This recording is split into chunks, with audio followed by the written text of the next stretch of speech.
আমি আবারও পড়ছি নতুন একটা ভিডিও নিয়ে। আর এই ভিডিওর মাঝে মনে করলেন যে যা দেখা শুন, এটা মনে করলেন যে একবারে সৌন্দর্য, খালি আর সৌন্দর্য।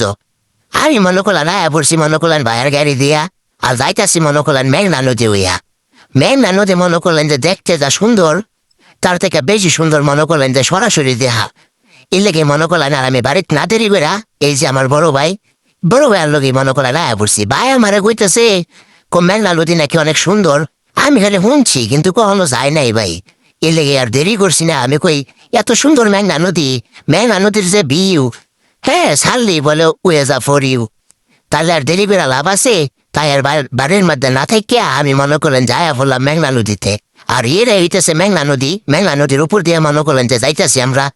হ্যাঁ, মেঘনা নদী দেখতাছি আর মনে করলেন যে মাঝে মাঝে একটু জুম করেও দেখতাছি, কারণ মেঘনা নদীর ভিউ তো মনে করলেন যে অনেক সুন্দর। আর ভিডিও তো জানি না কেমন দেখা যাইতাছি, কিন্তু সরাসরি মনে করলেন যে বলার বাহিরে। ভাই মনে করলেন অনেক খুশি আমার নিয়ে যেতে পারছি। দেখছেন কত হাসি খুশি। টাইগারেরাও মনে করলেন যে একটু ভালোভাবে চালাইতেছে। ভাই যে মনে করলেন যে বাঘ টাক মারে, এরা মনে করলেন যে ডরে করে মাঝে মাঝে আমরা হেমরে বইরা যাই। এই কথা আর নাই কই।